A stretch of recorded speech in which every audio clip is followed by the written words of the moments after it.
Olá pessoal, sejam bem-vindos a mais um episódio do podcast Ciência da Bola. Eu sou o João Vitor e hoje com mais um convidado especial no podcast presencial. Na semana passada nós tivemos o episódio online, mas hoje aí com um convidado presencial. Espero que vocês gostem sobre o assunto de hoje. Antes disso, só lembrando vocês que não conhecem a empresa Outlier FC, que é patrocinadora aqui do podcast Ciência da Bola.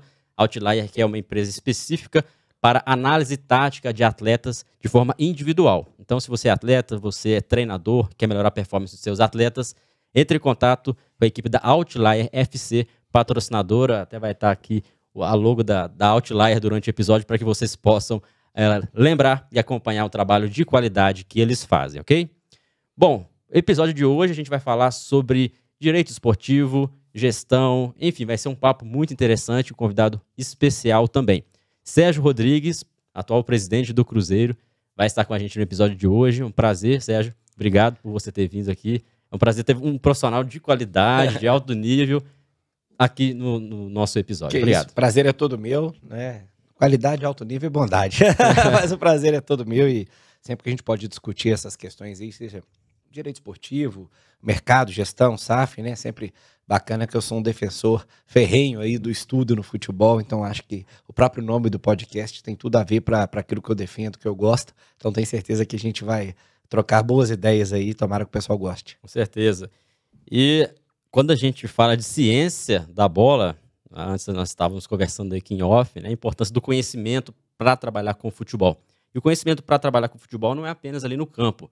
O treinador, o preparador físico, nutricionista, mas também fora das quatro linhas, a gestão principalmente. Eu queria saber de você, um pouco do seu histórico também, a sua capacitação para trabalhar com o futebol. O quanto que você buscou de conhecimento, parece que você tem pós-graduações, né? O quanto que isso contribuiu para você atuar como presidente de um clube de futebol? Demais, né? Porque eu entrei, como falado, pelo direito esportivo, né? Eu me graduei em direito em 2004. E aí fui para o Tribunal de Justiça Desportiva de Minas em 2006, do futebol, claro. Fiquei lá durante 3 anos e em 2009 fui chamado para ir para o Cruzeiro para começar na assessoria jurídica da presidência e acabei depois já começando na superintendência de gestão e estratégia. Comecei a ter uma pincelada de gestão ali. Isso foi em 2009. 2009, Aí fui caminhando em 2015, eu fui para a superintendência de negócios internacionais. São sempre cargos não remunerados que eu exerci nesse negócio internacionais. Ele funcionava na Toca 1. Então eu comecei a conviver com o futebol de base e aí que me deu vontade de começar a estudar futebol. Então eu fiz em 2015 meu primeiro curso de gestão técnica do futebol, que foi na Universidade de Futebol, do professor Medina. E aí em 2016 eu fiz o segundo curso de gestão da CBF, a segunda turma, que eu sou de gestão de futebol da CBF, que já é mais amplo do que a gestão técnica, né? E já vira uma gestão mais de clube de uma forma geral. E aí é quando eu tenho a oportunidade de ir também para o futebol profissional do Cruzeiro, né, que eu fiquei como superintendente durante praticamente 1 ano e meio, 1 ano e 4 meses, mais ou menos, por aí. Entro também em 2016 no MBA que eu fiz de gestão de entidade esportiva no Real Madrid. Candidatei a presidente, perdi, mas continuei estudando. Fui para o COB, né, tive essa experiência no Comitê Olímpico do Brasil, extra futebol então, e mais recentemente fiz agora o primeiro curso de gestão de clubes da FIFA, o FIFA Diploma. Me graduei agora em março desse ano nesse. Então, a vida inteira eu acho que eu sempre tentei misturar esses dois. Era prática no dia a dia no Cruzeiro, porque eu passei pela sede administrativa, passei pela Toca 1 e depois pela Toca 2. Então, quer dizer, acho que eu conheci as 3 principais estruturas do Cruzeiro de dentro, mas busquei sempre alinhar isso ao conhecimento teórico e prático também, de alguma forma, que eu sempre achei que foram as visitas, né? Sempre que eu viajo, eu tento visitar clubes, bater papo, visitar estádio, ver estrutura, entender o que está acontecendo lá. Acho que isso aí é uma mistura um pouco também de teoria e prática, mas ajuda. Eu sempre falo isso, que não adianta a gente também absorver muita teoria, muito conhecimento e não aplicar, ou não estar vendo aquela teoria sendo aplicada no dia a dia, né? Então, esse exemplo que você deu é interessante, porque além de estar buscando essas capacitações, você estava no dia a dia vendo problemas, resolvendo problemas, encontrando situações. Então, essa que é a importância de estudar no futebol, né? No futebol tem gente que fala assim, não tem que estudar, é apenas ir lá e praticar. Depende, né? Quanto mais teoria a gente tiver, essa prática vai ficar com mais qualidade, né? Eu atribuo o nosso atraso histórico a isso, né? Há várias evoluções que a gente vê no futebol europeu que demoraram 20, 30 anos, 20, 15 anos para chegar aqui. A SAF é uma dessas, é a realidade que a gente tem aqui agora no futebol europeu. A primeira lei, acho que é italiana, é de 1981. Inglaterra já é uma realidade desde sempre, né? Mas depois você tem, acho que França, 84, salvo engano, Espanha, 90 e Portugal, 96. Uma coisa mais ou menos assim, essas datas. Licença de técnico, que lá já era obrigado há muito tempo, aqui recente, chegou, né? Muito depois. Licenciamento de clubes, aqui não está 100% implementado ainda. Fair play financeiro, que já se fala lá, aqui não se fala. Então, quando a gente fala, mas por que o Brasil, que é um berço de talentos e tal, ficou para trás? Por causa de gestão, na minha opinião. Não é à toa que tem 20 anos que a gente não ganha um campeonato do mundo. Enquanto isso, lá está todo mundo buscando novas formas de desenvolver, de aliar a ciência à prática, de melhorar a formação, né, de estudar qual que é a melhor forma da gente desenvolver o futebol e aproveitar isso depois, e obviamente de alinhar a gestão ao dia a dia do futebol, né? Esse modelo associativista, do presidente de clube ser só um político que às vezes é o cara que joga baralho no clube e nunca pisou numa gestão de clube. De repente ele assume porque ele é um amigão de todo mundo e faz o que aconteceu com o Cruzeiro, por exemplo, em 2018. E você acha que por que demorou tanto para isso acontecer assim? Por que o Brasil está, vamos dizer assim, atrasado, entre aspas, né? Acho que, em geral, esse preconceito que se tem com a educação. Eu mesmo, um dos motivos que eu mais tomei porrada e brincadeira foi quando comecei a fazer esses cursos. Estudar pra quê? Aí eu lembro agora, quando o Cruzeiro perdia algum jogo, aí, ó, de que adianta o NBA no Real Madrid, o Cruzeiro tá perdendo o jogo, entendeu? E uma coisa não tem nada a ver com a outra. A verdade é essa, né? Então sempre existiu esse preconceito e tentar jogar a teoria contra a prática. Quando eu acho que, na verdade, o profissional completo em qualquer área é o que sabe fazer os dois. O bom cirurgião só é bom cirurgião se ele estudar muito também, mas ele tem que ter prática. Se eu tiver um professor que só escreve artigo, ele não vai conseguir abrir uma pessoa e operar ela bem. Exatamente. E a advocacia, por exemplo, é a mesma coisa. Você tem excelentes professores que não têm a menor condição ou capacidade de fazer uma sustentação oral, ou defender uma causa ou elaborar uma tese. Então, tudo na vida, na minha opinião, você tem que buscar ali a teoria e prática. E o futebol não é diferente. Muita gente acha que não, né? Que o futebol é só a prática. Só se assistir, você assiste lá 2 vezes por semana, você sabe tudo. E da televisão, como se visse da televisão, como se vê da televisão, é a mesma coisa. Então, quer dizer, o cara não acompanha a semana de treino, não sabe se a mulher tá mal, se o filho tá doente, se ele tá brigado com a namorada, o que eu digo do aspecto psicológico, se ele sentiu uma dorzinha no treino, mas às vezes o clube não quer revelar naquele momento por algum aspecto estratégico, e vai lá e critica a escalação no fim da semana, né? Então, vê o jogo naquela tomada limitada da televisão, ou seja, não preocupa com a ocupação de espaço que algum jogador pode ter, né, com movimentações inteligentes, deslocamentos e tal, vê aquilo ali onde a câmera filma e acha que a partir daquilo ali que ele tá vendo, ele sabe tudo de futebol. Se fosse um jogo de videogame ali, né, que você pudesse controlar, né? Não é bem assim. Interessante, muito interessante, porque aqui às vezes a gente encontra um certo preconceito. A ciência no futebol, os estudos no futebol, com coisa que isso vai fazer diferença, que vai colocar a bola lá na casinha, como o pessoal fala, né? E coloca. Talvez não vai ser só isso, mas tendo a ciência, né, tendo conhecimento, vai aumentar as chances. Né? Essa briga histórica, por exemplo, aqui, quando o Ferguson chega lá no Manchester United na década de 70, ele já falava de análise de desempenho. Aqui, quando a gente foi falar disso em anos 2000, Cruzeiro, principalmente 2015 e 2016, todo mundo, não, o jogador é no olho, não é no número. Beleza, mas ninguém vai contratar pelo número, mas ele te ajuda a errar menos. Ou a buscar alguém de uma característica que para você pode ser mais importante. É o famoso Moneyball lá do beisebol, claro que não se aplica 100% ao futebol, mas ali demonstrou, é claro que os números podem auxiliar. E é claro também que eles não podem ser o fator determinante. Você não vai contratar pela notinha que o algoritmo te deu. Mas às vezes o algoritmo te dá uma característica que você pode não ter enxergado ali e vai te auxiliar na contratação, com certeza. É um jogo. De qualquer maneira, se todos usarem conhecimento científico, todos os clubes... Todo mundo ganha. E no jogo isso não pode, né? Não pode acontecer. Apenas um vai ser campeão, vai ter ali os rebaixados. Então a chance vai aumentar. E a gestão, eu penso a mesma coisa. Tá? Acho que você concorda comigo, até você pode explicar um pouco mais. Uma boa gestão não vai garantir que a equipe vai ser campeã todo ano. Mas vai garantir ela ter uma boa estrutura e ter mais chances de ser campeão. Tanto que eu falo, quando eu faço palestra, eu falo sobre isso, eu defendo 2 gestões que eu falo quando o povo vê o símbolo lá, eles já falam, mas caiu, que é Grêmio e Bahia. Faz parte, vai acontecer, infelizmente, né? Não quer dizer, futebol a gente sabe, acho que 90% a 95% das vezes o resultado está atrelado a investimento. Então, quem tem mais dinheiro tende e gasta mais, tende a estar mais no topo. mas não necessariamente também, tanto que o Grêmio caiu com a Sim. quarta maior folha. Agora, eu vou criticar a gestão do Romildo, que pega um Grêmio lá numa Série B, vende um monte de jovem, faz um time sustentável. Caiu. A gestão dele é horrível, de forma alguma. Eu não admito isso de jeito nenhum, né? Mas o problema é esse. Pela paixão que envolve o futebol e ser o primeiro esporte do nosso país, né? Ser praticamente cultural a questão do futebol aqui, o pessoal acha que é isso. O importante é que a bola entrou, tá tudo bem. A bola não entrou, tá tudo errado. Eu falo que é o meio em que o errado pode dar certo, né? É o que a gente cita aqui, que eu falo também, quando o Escuro sai do Cruzeiro em 2016, que para mim é um dos profissionais mais completos e competentes do Brasil, executivo de futebol, o Thiago Escuro do Red Bull, ele falava, o Cruzeiro é o errado que tá dando certo, porque tá ganhando, né, ganhou a Copa do Brasil em 17, ele fala, mas lá fora tá tudo errado. Então, a gente tem que ficar alerta, e uma hora isso estoura. É difícil o errado que dá certo durar para sempre, né? E em outros clubes isso também está acontecendo, né? Tá acontecendo e aconteceu.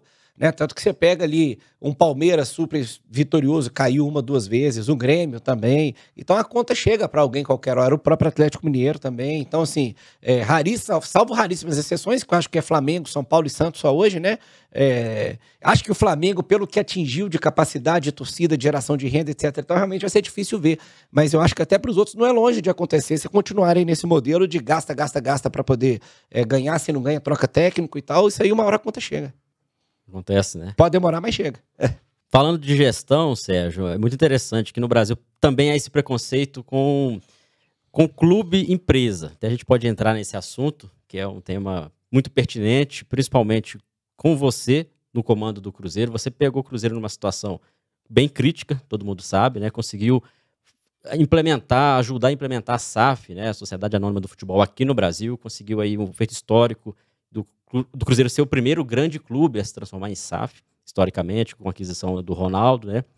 E a gente vê que a torcida, alguns torcedores de outros clubes ainda olham com receio essa entrada das SAFs aqui no Brasil. Como que você vê, né? Por que você batalhou tanto para que a SAF chegasse ao Brasil? É o caminho mesmo que muitos clubes precisam trilhar para evitar problemas na gestão, dívidas, etc? É um caminho inevitável, João. Eu falo assim, se a gente parar para pensar, o modelo associativista, pelos balanços do clube que a gente vê hoje, está claro que ele não funciona, né? Que é feito dessa forma. Eu falo que é igual os prefeitos quando não tinha lei de responsabilidade fiscal. Gasta, depois alguém paga a conta, né? Não paga, faz a ponte, eu não pago, depois sobra pro próximo. E uma hora alguém vai ter que pagar. Isso eu não tenho dúvida nenhuma, uma hora alguém vai ter que pagar. E eu acho que aqui foi criando esse ciclo aí muito ruim, né? Muito ruim para chegar nessa situação. E acho que alguns clubes, eu sempre falo, a SAF não é a salvação do futebol brasileiro, mas ela é um caminho para a profissionalização que o futebol precisa, para sair dessa gestão maluca aí de querer agradar torcida, imprensa e tal, para se sair bem. E tem casos como o do Cruzeiro, que é a salvação. O Cruzeiro não tinha outro caminho. A verdade é essa. Como eu acho que Botafogo e Vasco e Fora não tinham, porque chegou no nível de endividamento tão grande, com dívidas de curto prazo tão grande, que jamais ia conseguir captar esse dinheiro de outra forma. O do Cruzeiro é o pior, sem dúvida nenhuma. Não sou eu que estou falando. Isso aí foram os especialistas que a gente contratou para nos auxiliar, falaram, olha, desconhecemos um clube que chegou na situação tão ruim quanto o Cruzeiro chegou, né? Então, ali para nós era questão de sobrevivência. Por isso que quando veio discutir depois, aí o preço e tal, fala, existe o cenário real e o ideal, né? São coisas completamente distintas. Mas eu acho que, de uma forma geral, a SAF vai contribuir demais para isso. Tanto que eu falo, a Liga passa pela SAF, na minha opinião. Porque enquanto você vai discutir Liga e os presidentes estão querendo preocupar com a ocupação de espaço, o que eu vou ser na Liga? E nem me preocupar o que você vai trazer para o meu clube. E quando o clube tem dono, ele pensa no dinheiro dele, né? Esse é o problema do clube e outras instituições que às vezes não tem um dono. Às vezes você gasta o dinheiro ali, dependendo do gestor, como faz o dinheiro dos outros, não cuida como se fosse dele, né? Então, se for aí, é o caso emblemático do Cruzeiro para isso. É o cara que ia lá no cartão corporativo e gastava lá quase R$1.000 por dia para jantar fora. Por que o cara não fazia isso na vida dele particular e fez porque virou presidente do Cruzeiro? Então, o dono faz diferença para poder olhar, porque existem boas gestões sem ser essa profissional, sem ser... Claro que existem, como eu falei aqui. Bahia, Grêmio, Flamengo, que atingiu essa maturidade, Fortaleza, claro que existem, não estou criticando. Que são clubes que não são SAF, mas que tiveram boa gestão, mas são exceção. E eles estão sujeitos a ter o que o Cruzeiro teve. O Cruzeiro teve boas gestões, mas uma hora que cai a pessoa errada, arrasa o clube. Então, agora, quando vira SAF é diferente, porque o cara tem um dono, é patrimônio, deu errado, vai ter que cumprir com o meu patrimônio, aí o cara não faz besteira, né? Então, a SAF não é o melhor modelo. Não, eu acho que é o melhor modelo. Acho que é, só que eu tô querendo dizer que não é a salvação de tudo. Sim. Então quer dizer que agora fez SAF, o futebol brasileiro mudou. Não, né? Tanto que eu falei, o Flamengo para mim tem a maturidade para ser uma associação. Vai depender do clube e da gestão, mas eu acho que é uma forma de ingerir, de colocar capital nos clubes. Por isso que eu acho que hoje é uma virtude, daqui a pouco vai ser uma obrigação. Vamos pegar o cenário do Rio de Janeiro. Você pega lá o Flamengo completamente maduro e com receita para investir. O Vasco, 777 está falando que vai fazer o Vasco competitivo com o Flamengo. O Botafogo, o Textor está falando também que vai meter contratação, falando em Rames Rodrigues, etc e tal.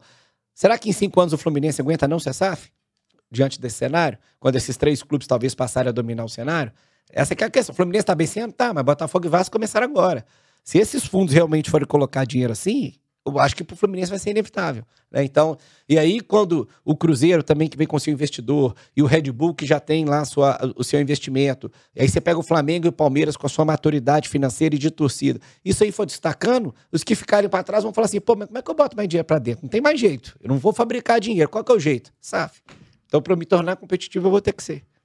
Então acaba que a SAF vai ser um caminho para quando uma administração de clubes como esse que você citou, que ainda não são SAF, vai ser um caminho para uma salvação. Captar dinheiro, sim, com certeza. Só que aí, dependendo do nível de dívida, posso até estar errado, acho que não estou, que, por exemplo, diante de uma folha salarial que tem hoje e outros compromissos, creio eu que o Fluminense fechará, por exemplo, seus balanços no vermelho. Creio eu. Então, o problema é que talvez quando esse dinheiro vier, boa parte vai ser para pagar dívida e não para investimento, que é o caso do Cruzeiro. Chegou num nível e aí você vai demorar mais para poder cavalgar com os outros, né? Mais complicado. E você foi um dos principais profissionais para batalhar para que a SAF fosse aprovada aqui no Brasil, né? Por que você acha que isso não aconteceu antes? Porque não é de hoje que a gente vê clubes passando aperto, dívidas. Por que demorou tanto em comparação a outros países? Eu acho que precisava de alguém ter essa necessidade quanto a gente e arrumar um doido como eu para correr atrás, né? Porque, você vê, era um projeto de lei do Rodrigo Pacheco de 2019, estava parado praticamente. Tinha um relator nomeado, mas não andava muito. E aí a gente começou a reunir os clubes e falar, gente, nós temos que passar isso, que isso aqui uma hora vai... É o que vai salvar alguns clubes aqui, senão não vai dar certo. Infelizmente, né, eu falo que às vezes a gente só toma algumas atitudes quando a dor de barriga vem. Exatamente. Tanto que é um caso que eu brinco também, quando eu faço essas palestras, que eu falo assim, não por acaso o primeiro curso de gestão que teve no Brasil foi de 2015, né? E em 2014 o que nós tivemos, né? O 7x1. Esperou acontecer. Então falaram, opa, eu lembro que quando aconteceu o 7x1, veio um monte de gente fazendo reportagem, o que a Federação Alemã fez, de espalhar vans no interior, de fazer metodologia de treinamento, todo mundo queria ver o que a Alemanha fez. Né? Aí já falaram o primeiro passo, opa, gestão. Então chegou 2015 a CBF, não, vamos começar a fazer gestão no Brasil também. Então às vezes tem que vir a dor de barriga, né? E eu acho que a SAF... Ninguém estava acreditando que poderia ser grandes coisas. Quando eu assumi, eu vi aquilo ali, conversei com alguns presidentes e falei, olha, isso aqui para alguns vai ser a única solução. Porque como que você sai de 1 bilhão de dívida? Quem vai emprestar? É impossível. Como que você vende um jogador? Então não tem jeito, entendeu? Então, acho que por isso que foi um pouco determinante e a gente correu atrás por isso, ainda bem que deu certo. E, assim, até o ato corajoso de você, né? Porque você foi eleito no modelo tampão ali, né? Primeiro foi em junho de 2020, eu assumi, 1º de junho de 2020. E aí depois que você está nesse atual mandato, né? Mas desde antes você já vislumbrava essa possibilidade de o Cruzeiro se tornar uma sociedade Sempre amante. foi uma coisa que a gente teve em mente, mas é claro que só depois que a gente assentou e viu o tamanho do cenário mesmo, que é claro, quando todo mundo fala, você tinha dimensão? Claro, todo mundo tinha alguma dimensão sim, mas a real você tem quando você assenta na cadeira. Que aí começa a aparecer as coisas de 2012, 13, coisas que você não imaginava que poderia estar lá.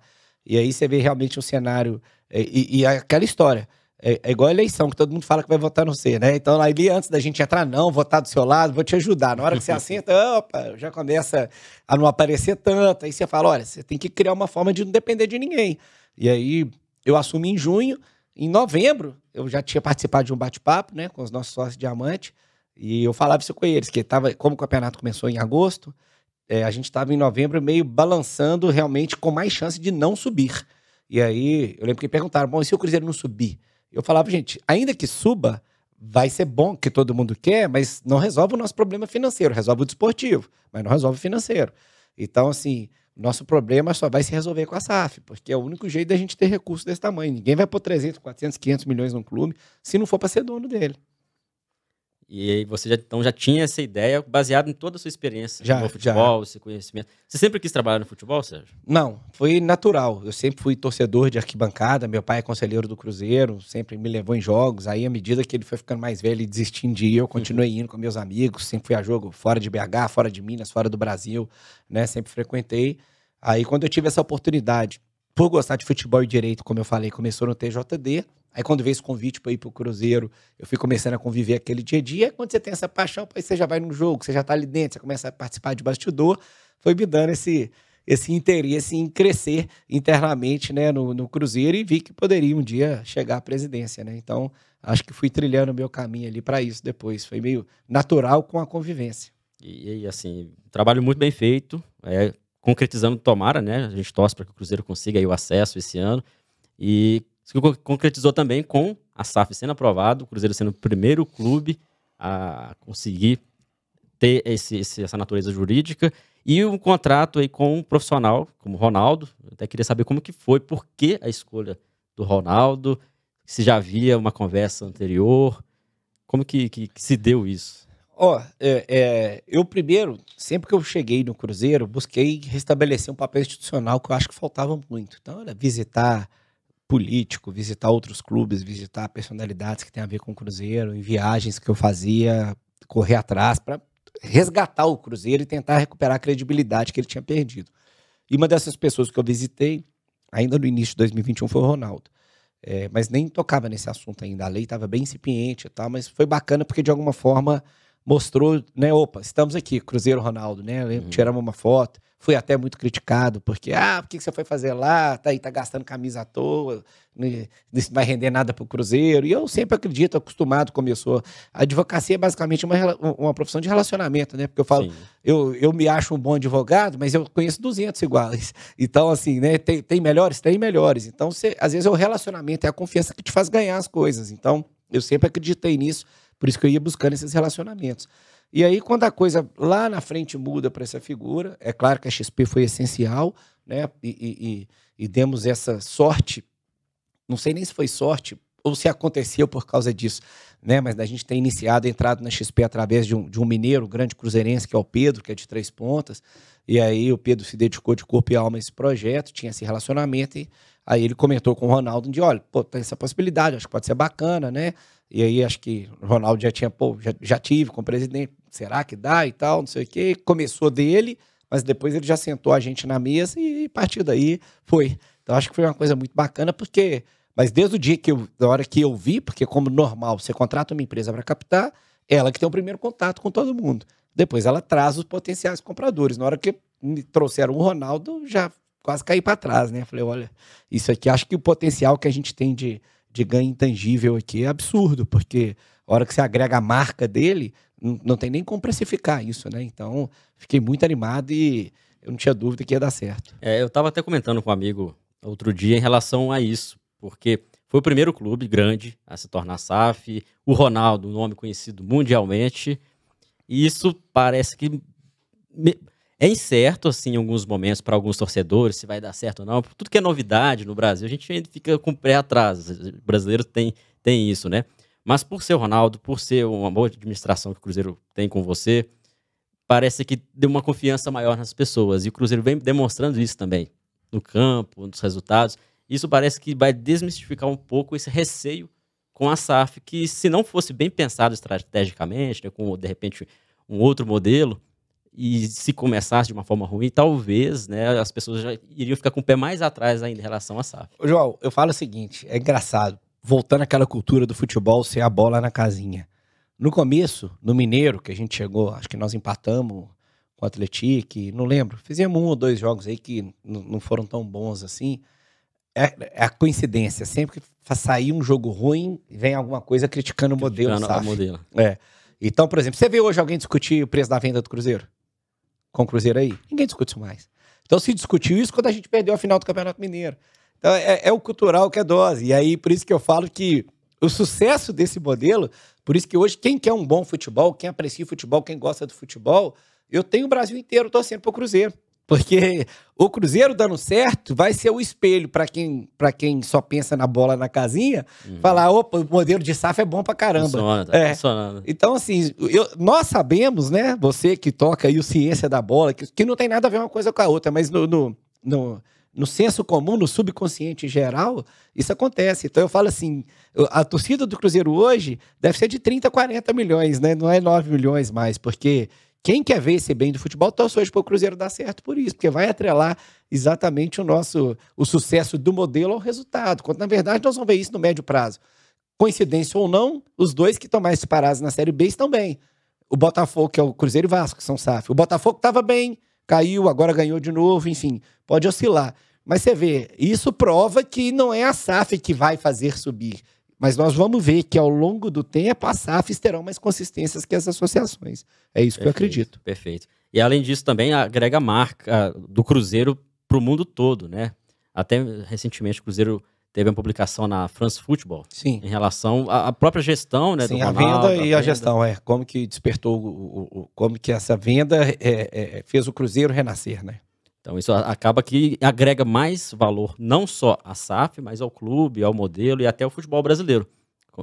Acredito que com o maior número de clubes sendo empresa, né, com a SAF, talvez a gente consiga ter também uma liga um pouco mais forte. Você até citou a liga, que está em breve, aí pode ser criada. Essa liga vai acontecer? Você acha que, pela sua percepção... É inevitável igual a SAF, vai acontecer. Vai acontecer. Só que é por isso que eu falo que os clubes têm que estar mais maduros, só na minha opinião, porque o que a gente vê muito, às vezes, eu participei de algumas discussões no começo, se o clube só todos tivessem dono, eles iam olhar e falar assim, pô, o dinheiro vai entrar com força, né? Então eu vou deixar de gastar do meu, vou conseguir investir mais no meu clube. Já tinha feito. Só que hoje o que às vezes acontece, que a gente percebe muito, é isso, é muita discussão mais de poder do que de dinheiro, né? Ah, vamos ver o papel de cada um, o que esse vai fazer, o que aquele vai fazer. Então, não é geral, claro, mas acho assim, isso ajuda, fomenta muito, dá essa divisão que nós estamos tendo hoje. Porque tem que abrir mão de algumas regalias, vamos dizer. Você, por exemplo, foi um presidente histórico, né? Eu falei que é um ato corajoso, porque foi o único presidente que preferiu abrir mão ali dos 90% para o clube eu tive em bate-papo, crescer. Quando a gente rodou direto para falar de SAF aí, eu tive presidente que falou para mim, pô, ralei pra caramba para chegar aqui, disputei eleição para de repente amanhã outro cara tá contratando e eu não mando no futebol. Opção. Eu sabia. Eu tenho excelente relação com todo mundo do Cruzeiro. Óbvio, o Ronaldo vem menos, mas quando vem a gente se encontra, fala. Mas o Gabriel Lima, especialmente, que é o CEO, eu devo falar com ele pelo menos 2 vezes por dia, a gente conversa muito.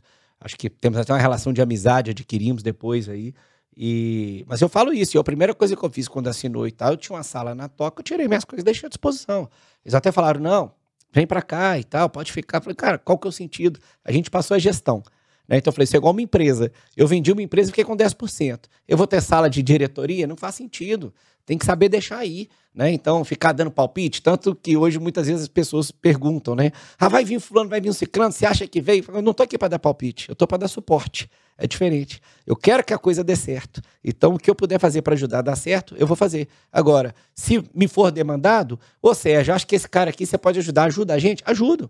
Né? Agora, tirando isso, vou ficar dando palpite, eu não quero esse, quero aquele. Não, tem nada a ver, gente. Nós passamos a gestão, deixa aí. E eu tô super feliz na arquibancada de novo. Sempre estive, mas agora só torcendo. Né? Antes tinha aquela responsabilidade. Nossa, vai aterrar, você tem que descer, tem que brigar, tem que ir no vestiário e tal. Isso aí acabou.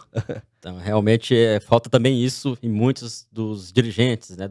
Diversos clubes do Brasil, ter essa coragem e entender, olha, até que ponto eu consigo abrir mão aqui para o clube crescer, desenvolver financeiramente as estruturas. Hoje o Cruzeiro, 10% pertence ao clube social. Isso. Do futebol, né? Os 90% a gestão do Ronaldo. Mas mesmo assim, como você disse, tem esse contato, tem. Só que as decisões... 100% deles. 100% do... E com razão, tem que ser. Por isso que teve que fazer aquela mudança 90-10. Quem que vai assumir um possível... além do investimento, um possível risco de pegar a dívida subsidiariamente lá na frente para não dar ordem. Então o cara tem que implementar o modelo dele, tá certíssimo. Eu sou 100% a favor disso. Exatamente. Sobre o valor, você comentou que as pessoas às vezes comentam, foi muito barato, 400 milhões, né, que foi o contrato inicial que o Ronaldo adquiriu, os 90%. Muita gente achando que o Ronaldo ia pagar as dívidas e depois investir mais 400 milhões em contratações. Para você ver que a cabeça ainda do público em geral, torcedores, é apenas investimento para contratações, sendo que tem uma infraestrutura muito grande por trás, né? Por que você fala o que, assim, o preço real e o preço ideal? Só para o público entender melhor essa Não, diferença. porque eu não tenho dúvida nenhuma que se a gente não tivesse urgência de pôr 30 milhões, se a gente não tivesse urgências de dívidas a vencer que a gente tinha no começo, a gente teria mais calma para negociar. É isso que foi às vezes criticado. O Cruzeiro fez as coisas correndo e tal. Sim, mas a gente tinha urgência. Eu acho que se tivesse mais calma, desse dava para ir um pouco mais, poderia ser. Entendeu? Poderia ser, mas se acha que o Ronaldo pagou pouco? Não, também não acho. Por isso que pela circunstância atual. Eu acho que ele pagou mais do que o justo pela circunstância atual. Mas vamos supor que eu não tenho transfer ban vencendo.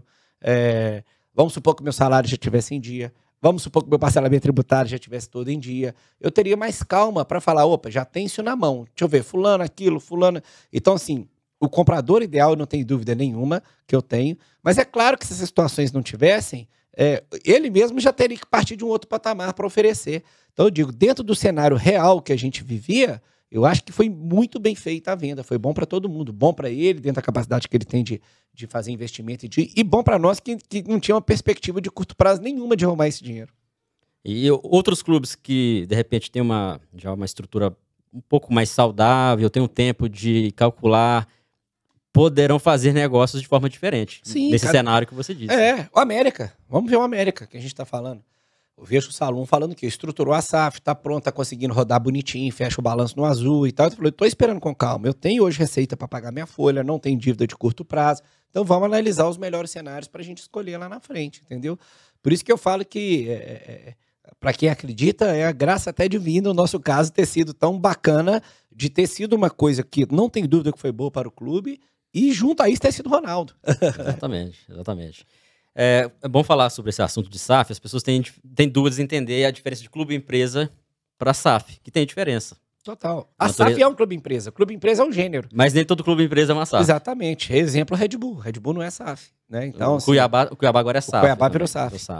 Mas todas as ações pertencem ao mesmo dono, né? Que é a família Dresch lá, que já eram os donos das cotas da sociedade. Então é basicamente uma diferença de terminologia jurídica. Né? A SAF é um clube empresa, sim, não deixa de ser.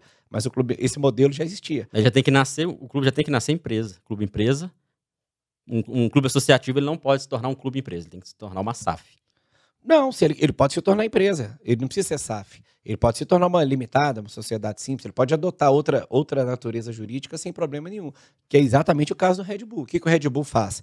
Ele compra os ativos do Bragantino, direito de disputar jogos, etc. e tal. A associação existe ainda simbolicamente, mas tudo que tem ali eles transferem para uma empresa da Red Bull, entendeu? Então é isso que eles fizeram. Mas aí tem associação ali, ainda que existe, né? Existe de uma forma simbólica, né? Mas assim, ela não tem... Os direitos esportivos. Exatamente.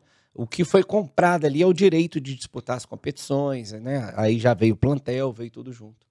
As SAFs, vamos imaginar um cenário onde todos os grandes clubes do Brasil, as 10 maiores torcidas, né?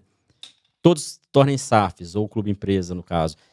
Isso pode distanciar eles, ter um abismo entre eles e os pequenos clubes? Claro. Você acha que isso pode ser prejudicial para os pequenos clubes? Não, eu só acho que os pequenos têm que fazer igual. Porque você tem hoje mercado para todo mundo. A gente roda aí, março agora eu falei, eu tive na formatura lá no curso da FIFA, tinha gente do mundo inteiro, toda hora chega alguém para perguntar, não, eu prefiro um clube na C, eu prefiro um clube na D, eu prefiro um clube que ainda nem esteja disputando profissional para investir na base. Então é questão de visão do dirigente. Ter essa percepção, entender o contexto. E atrair o parceiro certo, tem que correr atrás. É porque acontece muito de clubes que estão ali na Série C, sobe para B, sobe para A e depois o abismo é gigantesco. A gente vê exemplos aí de Paraná, Santa Cruz, Barueri, que nem não sei se existe ainda o Barueri. E tudo vai depender da visão do dirigente, na minha opinião. Mercado tem para todo mundo, basta o cara correr atrás. Exatamente. A importância aí do conhecimento. Né? Conhecimento dentro, não só conhecer de futebol, conhecer também de gestão. Sim. Unir os dois, que é muito importante. A gente está caminhando para o final do episódio. Queria saber o seu futuro dentro do Cruzeiro. Se você vai continuar tentando a próxima eleição como presidente do Cruzeiro? Como que você está vislumbrando esse cenário? Não pretendo. Assim, existe até uma discussão. E eu entendo que como eu cumpri o mandato tampão, que eu poderia candidatar de novo se eu quisesse. Aí outros falam que sim, outros que não, mas nem vou entrar nessa briga. Já falei que acho que eu cumpri meu propósito.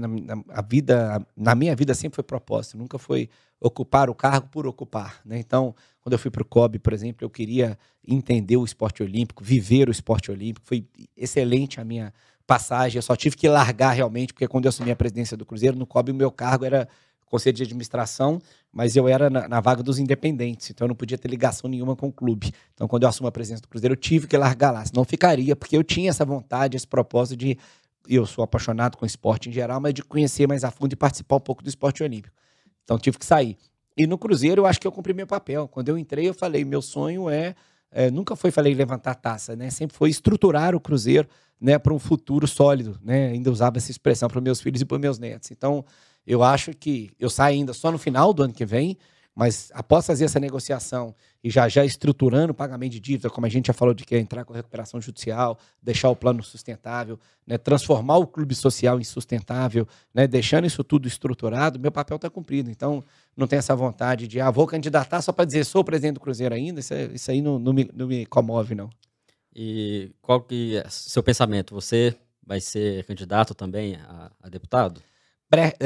Hoje é pré-candidatura, né? Mas caminho, sim, realmente, para esse caminho da política, até porque eu convivi com isso muito lá na SAF, Câmara, Senado, vejo que tem muita coisa para fazer, vi agora, por exemplo, acabou de ser aprovado, né, na Câmara o projeto de lei da Lei Geral do Esporte, a alteração da Lei Geral do Esporte foi para o Senado, então eu vejo que tem muita forma ali de contribuir, né, não só para o esporte, mas de uma forma geral, porque eu vejo o esporte com dois ramos, que é a promoção da saúde e inclusão social, né? E esse esporte que a gente vê na televisão aí é uma coisa, que é o que tem dinheiro, mas 99% do esporte não tem. O próprio COB vive seu orçamento, mais de 90% é lei PIVA, que é recurso público. As confederações vivem basicamente disso, muito mais de recurso público do que de patrocínio. Então, acho que dá para ajudar a promover políticas públicas assim para melhorar isso e impactar a vida das pessoas, né? Então, eu tenho essa vontade aí e vamos caminhar para isso. Experiência, conhecimento, né, cada vez mais se capacitando, e isso é importante, né? Eu sempre falo que o futebol que a gente vê na TV é diferente. É o glamour. É o futebol de crianças ali na escola, numa escolinha, um projeto social. O esporte, ele é bem tem uma amplo. pesquisa da CBF, eu posso estar errando os números agora, mas que saiu de uns 3 anos atrás, dos salários de jogadores.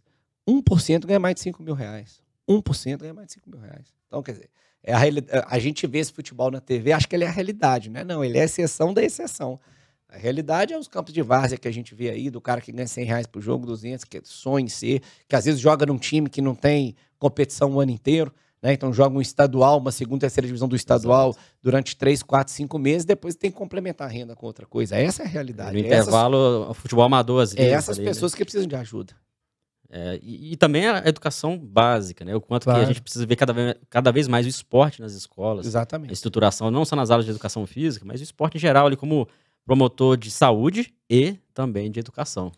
Em situações de risco, em muitos momentos ali, a única salvação também, né, de algumas comunidades do jovem é abraçar o esporte, é lutar ali para se desenvolver. É isso aí. E aí precisa realmente de pessoas que entendam, tenham vontade. Então, tomara que dê tudo certo. Obrigado. Para que a gente tenha.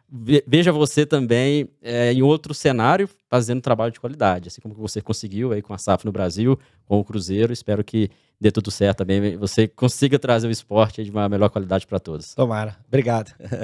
Bom, Sérgio, agradecer. Antes de fechar, eu sempre peço o convidado para dar dicas, né, como a gente fala de ciência, de conhecimento, dicas para se tornar um bom profissional dentro da sua área, né? Então, você disse aqui todo o seu histórico, a importância de ter conhecimento para executar trabalhos de alta qualidade. Então, para quem está assistindo, está nos ouvindo, trabalha com direito, tem vontade de trabalhar com gestão, enfim, quer ser um bom profissional nessa área, o que você indica a pessoa estudar, buscar, fazer, enfim?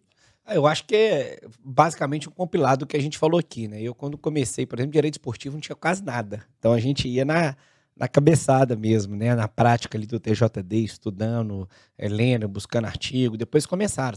Eu publiquei em 2008 o livro do Estatuto de Defesa do Torcedor, não tinha nada escrito sobre isso ainda.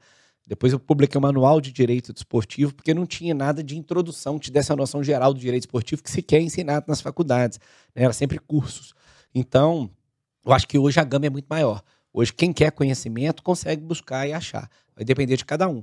Então, o meu conselho sempre é esse: buscar o conhecimento, e até porque eu acho também que uma consequência natural dessa profissionalização de SAF, etc. e tal, vai ser buscar profissionais de mercado. Diferentemente daqueles clubes, quando você chega e fala: quem que é o diretor tal? Ah, ele é sobrinho do conselheiro. E esse aqui, ele é parente do ex-presidente. E esse aqui, ele é... O QI, né? O famoso QI, né? Só quem indica ali, né? Então, assim, eu acho que com as SAFs vai ser muito mais natural que se procure profissionais de mercado. E aí, quem se destacar, né? Eu falo, pega Minas Gerais, por exemplo, olha os polos que a gente tem de conhecimento em Minas Gerais. Acho que, sobretudo, Viçosa, Belo Horizonte, agora eu fui em Diamantina, na UFVJM, né, do Vale de Jequitinhonha e Mucuri, a estrutura que eles têm lá, e tem um programa para futebol, tal qual tem em Viçosa também, é um negócio fora do comum. Então, quer dizer, a oportunidade para aprender existe. Basta que as pessoas corram atrás também, se dediquem, porque isso aí depois vai ser natural. Não tenho dúvida nenhuma que daqui a pouco o fisioterapeuta de um clube-chefe, ele não vai mais falar quem que é o fisioterapeuta amigo. Não, vai pegar e falar, deixa eu ver o currículo de quem está querendo ser, né? Deixa eu pegar o analista de desempenho, né? Deixa eu ver quem que me indica, quem é referência no futebol. E acho que o cara que estudar e tiver disponível, isso aí vai ser cada vez melhor. Lá atrás eu lembro a dificuldade que era, quando eu ia falar de direito esportivo, eu ficava até triste quando alguém perguntava: pô, mas eu quero mexer com o direito esportivo, o que que eu faço? Eu falava: nossa, é difícil mesmo, ainda mais em Minas Gerais. Porque Rio você tem o STJD, você tem outros clubes, São Paulo não precisa nem dizer que é a capital financeira do país. Então, assim, é mais fácil você trabalhar com isso, mas Minas já era mais difícil. E realmente dava...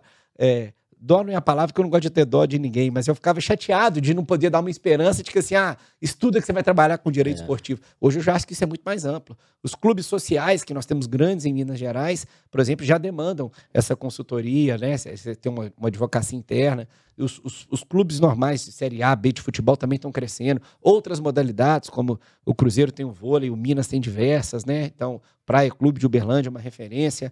Então, assim, acho que está crescendo bastante. Então, quem quiser, eu acho que é como tudo na vida, né? É dedicar, correr atrás do conhecimento. E como eu disse, hoje você tem diversos cursos bem certificados, online, presencial, mas você pode ter formação internacional de nível fazendo tudo daqui, né? E dedicar, que eu acho que a coisa vai caminhar bem. Legal. Boas dicas, dicas valiosas. Espero que o pessoal aí que está nos ouvindo, assistindo, saiba onde buscar também essas informações para que gere conhecimento, né? Porque informação tem muita, né? O conhecimento de qualidade, contatos também, que é muito importante, né? Fazer o network, isso vai dar qualidade à sua formação. Bom, Sérgio, obrigado de novo. Fica aí o convite aberto, outras oportunidades, você participar com a gente aqui no Ciência da Bola. Desejo sucesso aí nessa nova trajetória. Desejo sucesso também no Cruzeiro, né? Espero que dê tudo certo, que o clube consiga aí o acesso e a gente tenha também veja seu nome cada vez mais atrelado para o bem do esporte. Obrigado, eu que agradeço o convite, como falei, já dou parabéns não só pela iniciativa, mas pelo nome do podcast. Isso aí já tem tudo a ver com aquilo que eu defendo, e que seja cada vez mais divulgado. Essa necessidade, né, da gente ter ciência na bola também, né, que todo mundo busque esse conhecimento e que também siga o seu exemplo, né, que todo mundo não só estude, mas ajude a divulgar e a buscar iniciativas que divulguem cada vez mais isso. Conta comigo sempre aí. Um abraço. Beleza, obrigado. Pessoal, obrigado pela audiência de vocês. Não esqueça, acompanha Outlier FC, tá? Patrocinadora do canal Ciência da Bola. Trabalho de qualidade, análise tática individual de atletas. Acompanhe lá no Instagram da equipe da Outlier, ok? Lembrando, você que está no YouTube, inscreva no canal. Muita gente passa aqui, assiste o podcast, mas não inscreve no canal. É importante você se inscrever para dar uma força para a gente e também, cada vez mais, você ser notificado dos novos episódios, ok? Quem está no Spotify, marca favorito. Vai lá no YouTube, caso não tenha assistido aqui esse papo em imagem, que vai ser interessante também. Beleza, pessoal? Na próxima semana estaremos juntos com outro convidado aqui no podcast Ciência da Bola. Grande abraço.